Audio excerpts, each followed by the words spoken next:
Mi mundo tá cair em outro. Quem me tá? Quem boquear para me tá? Mi mestertà é persona perfecto. Es un cu outro chiar para me tá? Pro eceita es un cu ami kerta? Error. Nos turta hasi. Abo. Sociedade. Good evening, everyone. My name is Annalie Davis. I'm pleased to welcome you back to the Caribbean Linked 6 Black Box Artist Talks.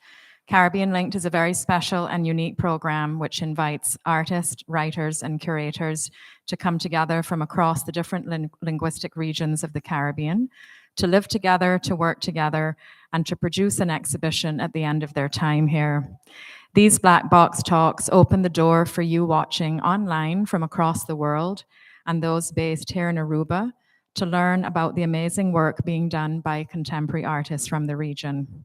Huge thanks, of course, to all of our generous sponsors and the co-founders of Caribbean Linked, including Atelier 89 here in Aruba, Fresh Milk Barbados, and ARC Magazine for making this program possible. It is my immense pleasure tonight to introduce our speaker. Yawo is an independent curator, writer, educator, spiritualist, earth ally, and researcher from St. Vincent and the Grenadines. Yawo is the co-founder of ARC Magazine and a graduate of Bard College International Center of Photography, where she earned an MFA in Advanced Photographic Studies.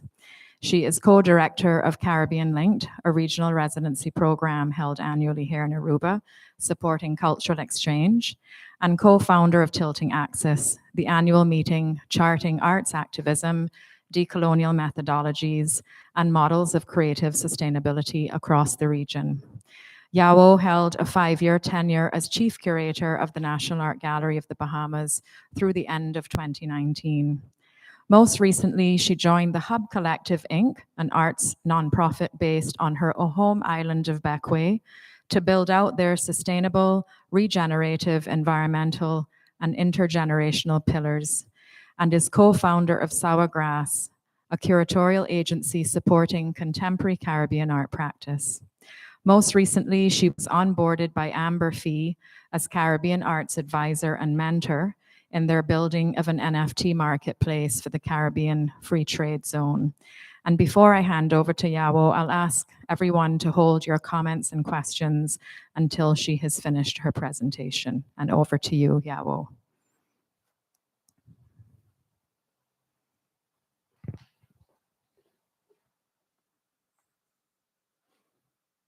I did it. Benochi. It's so good to say that word again in this context. And Annalie, thank you so much for the introduction. It is really, really wonderful to be back here in Aruba after a 5-year hiatus. Our world are so different, and yet we have this common bond of Caribbean linked to share on challenges, opportunities, and our new realities through the lens of reparation, the climate crisis, and so many parallels that have been coming up. Continued thanks to Lupita, to Chrislyn, to Marguerite and Harit, who continue to be allies and angels for this project. And big, big thanks for Catherine for holding down the fort and for being so graceful in her engagement over the past couple of months. And in fact, maybe a year and a half, because this has been in the works for that long. And thank you to the cohort for believing and trusting in us, trusting the process of developing something intimate, something that's guiding, something that relates to a family. And I know that you all are developing bonds of life, and it's a pleasure sharing with you during this time.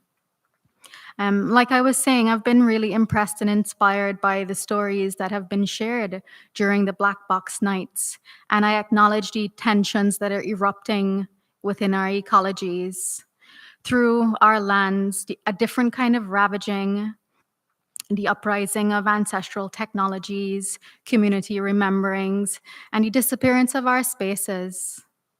I felt the weight of downturned necks and uncertainty of moving forward with our bodies and lives in the midst of certain destruction, Claudio. And I felt the heat emanating from every footstep that you took around the island and your questions around belonging and being sustained, Taisha. Ethan, we've shared very, very vulnerable home spaces, and your stories echo with deliberation. And I can't wait to hear how the evolution of your words and tone make entrance into this polyphonic oral space. And visually, since our connection 10 years ago at the IBB, you have grown to occupy space, a space of confidence, exploring bodies and social evolution, which is really very thrilling. And Belize, the thoughtful way that you have engaged with the symbiosis of nature around a woman's body in your work continues to be deeply inspiring. And John Reno, I hope that your record remains untarnished as you continue to agitate for a deeper reading of images across the marshlands and mangroves of Grand Cayman. Samuel, my brother, continue to mine mythologies, indigeneities, and cosmologies, developing these stories of encounter with Mother Earth and archetype. Thank you for putting your soul and being into these magical and supernatural spaces. Sophia, thank you for anchoring your work with and in the community. Thank you for creating moments of intervention and listening through traditions, food, feasting, and ritual.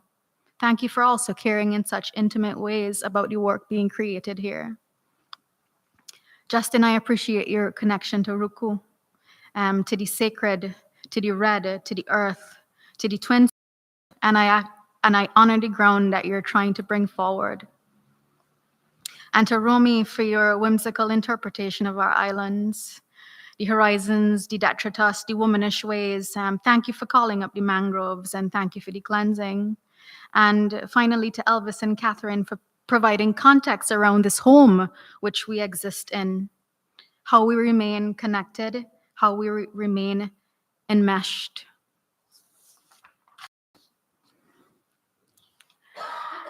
Tonight, I'd like to share 3 social and healing projects with you that speak towards the development of my social and eco-interdisciplinary regenerative healing strategies for psyche and body.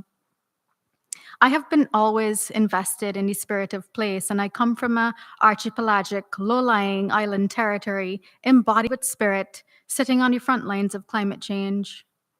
My academic, curatorial, and activist work for over a decade has centered on, in particular, how cultural activity contribute to transformation and emancipation. And this is oftentimes brought forward through the lens of projects that anchor into reparative and climate justice, building sustainable actions in collaboration with the community, while acknowledging the complex and layered histories, nuances around access, safety, health, and colonial traumas.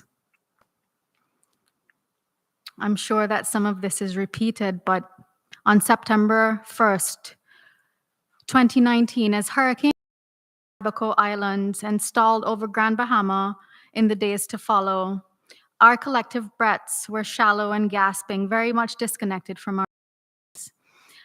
During this time, my time of tenure as National Art Gallery of the Bahamas, there were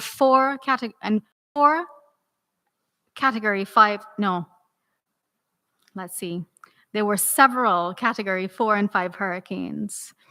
They were called Joaquin, Matthew, Irma, and Dorian, and they affected and decimated populations, biodiversity, and infrastructure across Long Island, New Providence, Andros, Ragged Island, Acklands, Crooked Island, Inagua, Bimini, the Abacos, and Grand Bahama. And for Caribbean people, at some time in our development, the automatic and evolutionary and habitual conditioning takes over to ensure that we can emotionally sustain ourselves during the worsening hurricane seasons. And as we grieve the disappearance of mangroves, our primary forests, medicinal plants, and all around biodiversity and inanimate life forms, we gathered our collective breath at the institution because there are so many unsafe national collections, so many dark rooms and basements that sweat with each pressure drop as we think about how our cultural patrimony and our matrimonies, how these things that we inherit remain very vulnerable. And I always look out to regional institutions, national cultural foundations, historic museums, and other spaces that are blown onto the precipice of lost time. And most achingly, we hear stories of artists watching their works, livelihoods, and for some people, their families, loved ones, and neighbors being washed away in waves. And as people from low-lying territory, we wake every day to the dawning of the end, and we acknowledge the important role that Mother Nature plays in calling us to remind us about our purpose. And I'd like to speak about a project that was developed within the context of an institutional standoff, in the context of a coup, called Sanctuary After the Storm, which was developed to support New Providence-based communities and those affected in Grand Bahama and the Abacos through art therapy and other psychosocial. Sanctuary offered individual, family therapy sessions, public fora, wellness and meditation workshops, and of course, the more esoteric energy work offered by diasporic-based practitioners. This initiative highlighted the critical engagement that region-based institutions and Caribbean nations struggle with, while illuminating the need for care and love-centered modalities, intimacy, and social mediation. And within our communities, we were able to co-facilitate healing modalities that impacted a sense of belonging and normal, a sense of relief and respite, working against the very typical white savior disaster management schemes that are very prevalent within scenarios like this. And it all started with an open invitation to social workers and to mental health professionals to collaborate with the NAGB staff. And 7 lead professionals were able to facilitate an open forum along with myself to detail a short-term program for the aftermath of recovery. In small working groups, we were able to address crisis management for first responders, the Bahamas Defense Force. Open therapy individuals and families were offered on site, at shelters, and facilitated by the lead professionals across all affected territories. We held several open mics and drumming nights, which invited those across shelters, and in particular, displaced Haitians and Haitian Bahamian youth in New Providence to gather at the site of the garden and/or the African Hospital, which is a historic space, to nourish themselves, to release, and to play. The institution collaborated with chefs, store companies, the University of the Bahamas, activists, mural musicians to amplify hopeful images, social programming across broken buildings and sites of unprocessed loss. And these were coupled with free wellness Sunday sessions with mindfulness, meditation, and yoga, along with programming specifically geared towards younger children. We worked with Scottish art therapist Suzanne Moy Mackay and the University of the Bahamas to develop a plan of care and recuperation for youth called Create Space. And of course, the Bahamians living in the diaspora reached out to see what they could do to contribute during this time. And one of the most welcoming and generative collaborations came in the form of Healing Hands Bahamas, a trio led by Bahamian poet and shamanic practitioner Helen Clinaris. They transformed exhibition spaces into healing rooms, laying of hands, and over 2 weeks they trained on-the-ground practitioners who had previous medicine skills to retool and accompany them to work across shelters. And this culminated in a public lecture and in a compassionate listening circle and a community workshop titled Imagining Refuge and Resiliency, for sharing where the displaced, their families, and others in need, they were able to community and in the rare safe space institution. And this project museums in the Caribbean couldn't do. Many museums in the Caribbean, they kind of appear in a particular way with static colonial walls that could only do so much in terms of healing and really being a safe space and a space of shelter. Whereas the tendrils that exist after the storm were dynamic and centered around care and learning. It also anchored itself in something that was very nimble, something that was very responsive and love-centered. And the museum's usual demographic, which usually comprises of 70 to 80% foreign visitors and welcomes between 6,000 to 9,000 people annually. Sanctuary ran for 2 months and its programming impacted 1,500 people, 90% of them never having entered the institution's campus prior. It opened up the sharing of societies are ready to embrace healing, irrespective of how alternative the models of healing are. And of course, more than that, we are ready to become autonomous and we are ready to generate our own routes to healing. And the bigger lesson around Sanctuary after the storm is that it is important to make other considerations outside of these colonial or elitist structures, which are often show up for us. As non-Western persons, especially those who were cultured and socialized and brought up within a post-colonial context, we especially need museums that reflect our own cultural experiences and daily lives in order to reaffirm our identity, ways of being.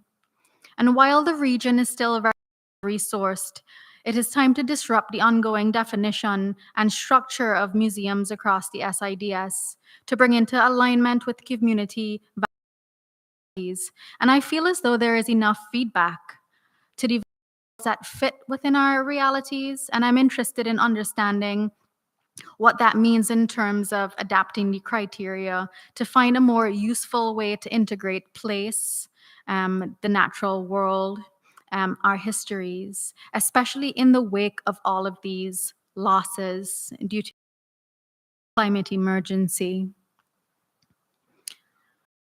Over the last 2 years, upon exit from the institution, I have deepened my eco-social and spiritual relationship with 2 gardens. One of them failed, but was wildly instructive, and the other a work in progress.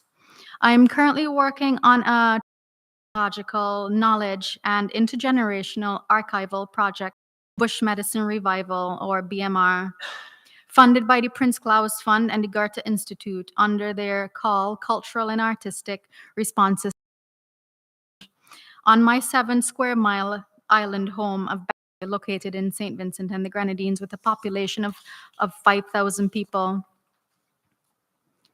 As generator and healer at the Hub Collective, which is the organization that I am bringing this work to life through, it is a social arts NGO, and it is an organization that wants to build creative confidence and more intergenerational exchange across our communities. Our pillars anchor into community engagement, bringing forward music, visual arts, culture and heritage, healing, and the environment. And as project manager for Bush Building, making in collaboration with human beings, the first ecological medicinal community garden using techniques of permaculture, but episculture to regenerate Bequa's soil while as a space to expand medicinal biodiversity on the island and to heal trauma and ruptures that the community has with the land due to our colonial history and our colonial memory. And to guarantee that this garden aids in biodiversity of the area, approximately 85 species will be planted in this plot. Perennials on the outside, we're thinking about nitrogen fixing. In the center, we'll have raised mandala beds. And in the future, we are trying to think through how to resuscitate memory that is being lost, because our elders are also going through a great time of transition. And this site will be the first community space aiding in diversifying the ecological services on this island. And it is being designed in collaboration with Chateauier Gardens, which is a duo from the mainland of St. Vincent, interest in ecological regeneration, saving soil, remembering through the land. Retelling towards community healing via the recovery of TEK. And weekly, we share information around bush medicines through illustrations, reports from elders, and field images, which make the plants identifiable to a wider community, but also builds more personification and closeness and intimacy with these plants that live, around us, with us, and at times in us and for us. This project will live in a handbook. It will also live in a website, and of course, it will live on the land. And it is really uniquely situated in Bequa's capital city of Port Elizabeth, which is close to schools, churches, and most places of business. And one of BMR's objectives is to save our medicines and memory while reclaiming our soils. And soils are akin to people, exhausted, but really willing to be remediated, cared for, and restored. And they are portals and vision points within this garden to explore shared embodied knowledge around the rituals of healing, plant medicine, indigenous and otherwise, while studying how losses have impacted our communities. And of course, this project expands biodiversity, but will open up many conversations around the intersection of heritage, responsible tourism, ecological losses, and mitigation strategies. We've held several permaculture and composting workshops, and we planted our living fence that the range plants are sprouting. I went home for a couple of weeks in July, and they looked like pretty amazing. It's amazing to see things grow in hostility, or what we think is a hostile space. And through this project, we have engaged with elders, producing a mini documentary, which is coming out very soon, highlighting heritage stories and a series of conversations in collaboration with demographic. While I'm really of the understanding that I'm drawing from ethnographic techniques and strategies to move into this kind of work, I'm also very aware of how the region, and in particular the communities that I have belonged to, experience extraction, bioprospecting, and parachuting, and to reverse the damages or mistrust that this often leaves in the community. We're using embedded and intimate community, building context and concept-based outreach with empathetic tools to bolster robust connective tissue between ecological allies and agitators. And I believe that relationships can be built and sustained with varied levels of care and nuance, and that intentionality and providing room for different types of articulations to address some of these historical challenges, key to the success initiatives. And that is my top left-hand corner, wading through some bush in January. And the last project that I want to speak about tonight is called Reversing Scarcities of the Mind and Spirit, which presents a toolkit of alternative healing processes that provide connection, facilitation opportunities for family, youth, as well as NGO relief workers and grassroots volunteers. The program is being facilitated by 6 regional wellness and mental health experts. And by some gift, it has also been funded. It's really rare to not put a project out there, into the communication sphere, and it to always not have support. We didn't have to say anything about this one to get the support. It's funny how these things work. So in the weeks after the volcanic eruptions of La Soufrière in April of 2020, the Hub Collective issued a call for professionals to come into Bequia to develop psychosocial support programming. We were able to develop a relationship and a collaboration with 6 individuals who developed 5 modalities for us to work through. And I just want to briefly share on them because it's important. The Grenada Listening Project participated with us to develop the St. Vincent Listening Circles, which was a 2-month virtual program aided to relief workers and grassroots volunteers so that they could resource themselves physically, psychologically, and emotionally, being able to ground themselves into the kind of hard work our society. And this was led by and Maureen St. Clair. And what this also has done, it has started to develop a relationship between the sister islands of Grenada and St. Vincent, where we're starting to develop more collaborative opportunities to move into retreat work around leadership, around transformational justice. And all of this work is guided by water. Beam of Hope, which was just completed by Barbadian creative arts psychotherapist, came into our space, into the hub, and developed 3 modules. One of them training and trauma, how to be more trauma informed, how to the signs that youth are showing within their communities so that they can receive help. Bequia has no formal mental health therapist, so she was able to come in and give therapy and that gift to youth, to families, to couples. And we were really very anxious regarding how this was going to be seen, held, and appreciated. And it is every 2 months because the need was so profound. Really suffering and they don't have the language, and to be able to present these for a deeper look in is just so special to witness. And I'll just go through a couple of these.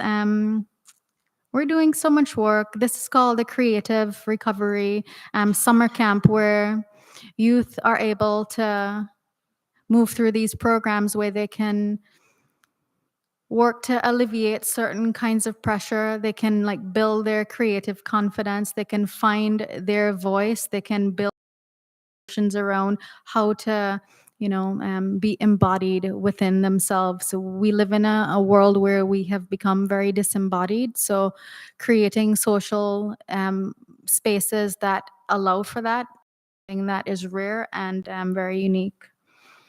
And I know that I'm out of time, but this is them at graduation day after they've had a moment to present with their families. Families showed up, parents showed up to witness this transformation, which is very, very big for us. And I know we're moving into Q&A, and these are some of the questions that I have. Some of the questions that keep me inspired and devoted are, what can be reimagined and regenerated when our memories, rituals, and intel have been expunged from landscapes ravaged by colonialism and the climate crisis?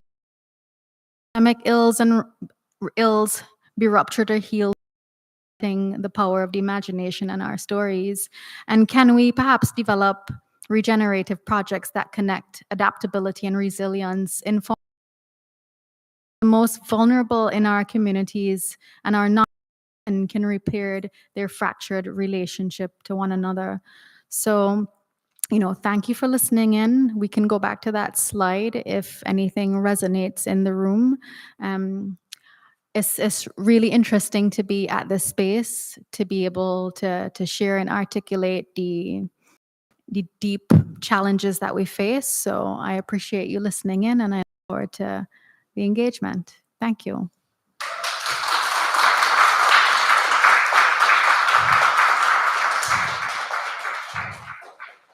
Thank you so much, Yawo, for sharing those powerful, meaningful projects that you're working on. So we're in the Q&A period. I wonder if anyone has any questions that they would like to. Hello, Dushi. Wow. Blessings. Ayo, right? Yawo. Yawo. Wow. It's so beautiful to be in the radiance of your presence. Thank you. So much reverence for your work, for your passion, for the creator that lives within you and your driving force. I have many questions. One of the things that I've been noticing ever since the two portals, astrologically speaking, the 7-7 and the 8-8, is the geopolitical unrest that is affecting the islands very severely. Inflation, rising prices, gasoline problems, which is awakening, shivering us to the bones, to become sustainable. Sustainable is one of the key words. Drawing us back to the land and to our psyche to understand the deep trauma that we have yet to heal ancestrally and also on this timeline of existence. And I wanted to ask, because now I feel in my circuit on Aruba, I am also leaning into means of sustaining an engagement with the land that shapes us differently and almost transforms us. How do we, the question is how does this deep urgency connect back to the initiation rites, rituals, ceremonies, and shamanic practices that are arising through creative practices that I see in my colleagues? I'm very interested to see like this calling back to sustainability and the rituals that are arising, and how does that apply in your context? Because I'm really curious to hear about your initiation and your commitment now to these healing practices through a contemporary art lens. Thank you, Natusha. That is quite a lot. because it is a story in and of itself. I would say that I started because of a crisis of faith. That's where I found myself. I found myself very overwhelmed, staring at the edge of this water rising, and I couldn't do anything but go into the water. And I feel a lot in what you're trying to bring forward involves like ancient ancestral technology. So, we're so removed from that relationship to the natural world, the relationship to our non-human kin, and the relationship to our own bloodline. So when we're in right relationship with land, when we're in right relationship with self, with others, I feel that this anchoring has to do with a deep appreciation of like animism. We have like very little context within our Western sensibility regarding how to even make that relationship possible, which is why community is important, which is why drawing on the information, from trusted sources within your space to care for yourself and to develop, healthy boundaries within this time is so important because of all of this like chaotic, confused reverberation that is happening. I feel as though my journey, it was not a decision. It was the next step in my evolution, as in it really organically happened. Everything co-aligned for the transition to become possible. I feel that whenever we suffer or we give in to suffering, there comes a time when we have to make some kind of maneuver around the internal reflection that is coming forward, however ugly, messy, or sometimes it could be beautiful, however that looks. I think that language destroys a lot of our relationship to the thing itself. I feel that within, the contemporary art context, I'm not dismissing, but because it is so much powered by the mind, our heart space becomes inferior to the power that we've given the mind.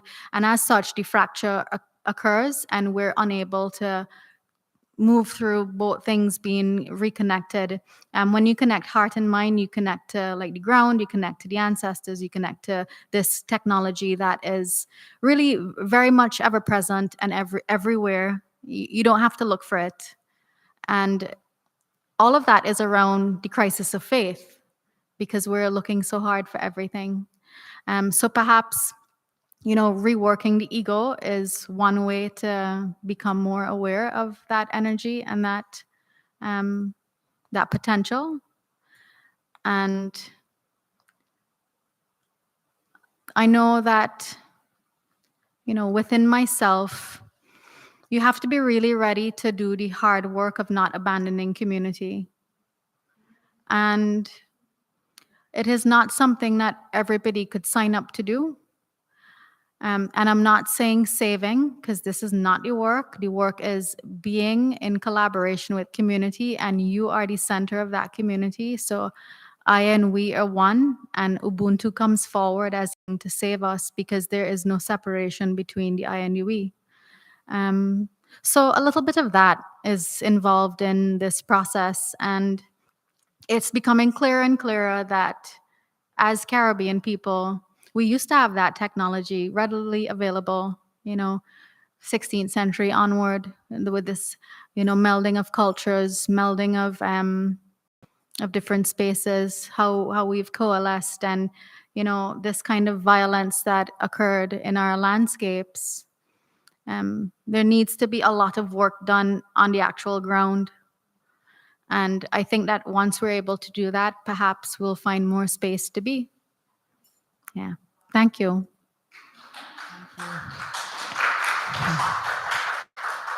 Do we have any other questions? Hello. I'm Casper. I think we know each other from Instagram. Nice to meet you in the Nice flesh. to meet you too.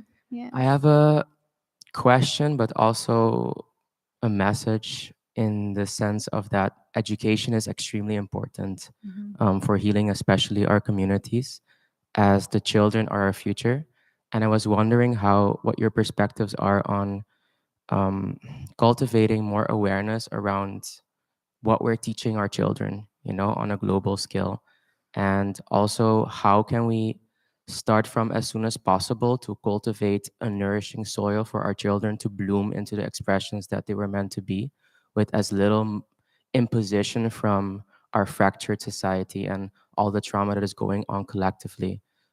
So creating a safe space for our children to heal and to grow, on a on a bigger scale, because right now I'm seeing it like pockets of, for example, private schooling or even homeschooling, but I feel like there's still this lack of how can we bring that more into the collective awareness in our governments and in our systems.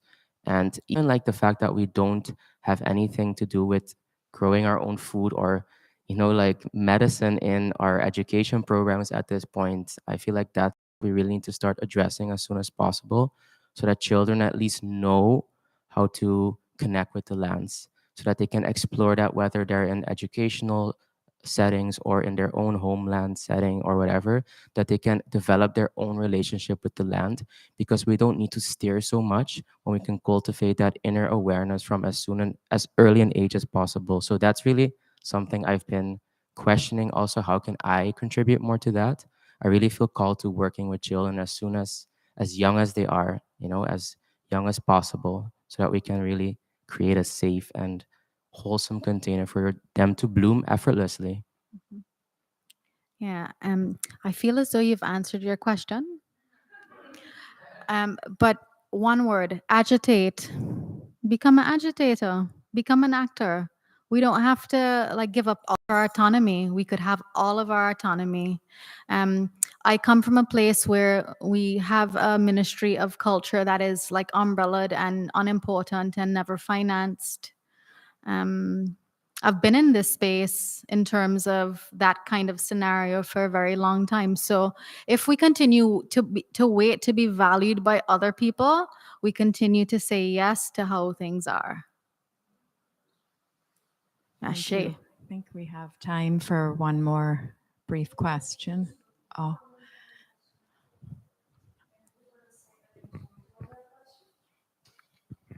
Yeah, good evening, everyone, and thank you, sister. I'm trying not to cry because I get very emotional about the community, girl. I'm extremely devoted to the community, trying to keep my balance of self-love in that. And I have big dreams and big visions that often seem very crazy and lonely, no? But now I have great tribe around me, and I invest a lot of time and energy in bringing this connection to Gaia and the ancestors to the community. And I must be honest, the people have surprised me with their curiosity and their need and the questions they have. So it's very beautiful for me to see how this is already happening on a bigger scale, how it's being approached by, how it's being really integrated, and how the people are responding to it. Thank you very much to you and everyone involved. We really, really need this everywhere, and we start at home, no? But thank you for the great mirror of possibilities. I'm very grateful. Oh, Thank you. Yeah. Thank you. Thank you. Thank you. One more? One more? Oh. Hey, what's up? Hey, Reno. So I just wanted to say that I really admire your community building practice, but I had a question that I kind of forgot because I've been sitting here for a while. So I'm gonna have to ask you something else. I just wanted to know, in regards to the bush medicine revival project, how have you seen from the beginning to now? How long has that been going on? 2 years? I think We got funding in at the end of 2020. We started at the end of 2021 because of the Oh, eruption. okay. Mm. So it's been going on for about 7 months or so. Yeah, Okay. roughly. But Mhm. from the beginning to now, have you seen how have you seen that impact the community in a way that because you touched on it, but I want to know, like, have you seen more like positivity, like more people wanting to become a part of it? I feel that, Reno, thank you so much for that question. I think that COVID has opened up a lot for us in terms of our remembering of traditions and values that we used to hold dear. So in that way, I do feel that Beckways community has been very supportive of the project. So we're at Living Fence. We're at the Living Fence, which means that nothing, until that living fence catches, nothing's able to go inside. So I harvested and planted, like within my home context, I have a bunch of medicinals that are ready to go in. I feel that there are certain communities on Beckway that have forever held this knowledge dear. So it is about trying to honor that story and trying to also give value to going back to the land, which is not going to be work that I could do or any of us could do within our lifetime. We could perhaps start to break open the the conditioning with regards to how we're approaching the youth. But let's say anyone from like the age of 25 and up, they have been like cemented and indoctrinated in this in a way that devalues the land. So the work is slow. The work is actually so much slower than we have anticipated because of the response from the community. And it is not that it is a negative response, it's a very positive response, but it takes as much time as the plant catches root. As above, so below, like whatever is happening below the ground is happening above the ground. So like we will work with that time because it feels right for the project. Not right for the funders though, but right for us. Thank you. Okay. Thank you so much, Yawo, and thank you to everyone for your questions. We're going to take a short break and we'll be back in 10 minutes for our second presentation, which I'll be giving at 8 o'clock. See you then. Great.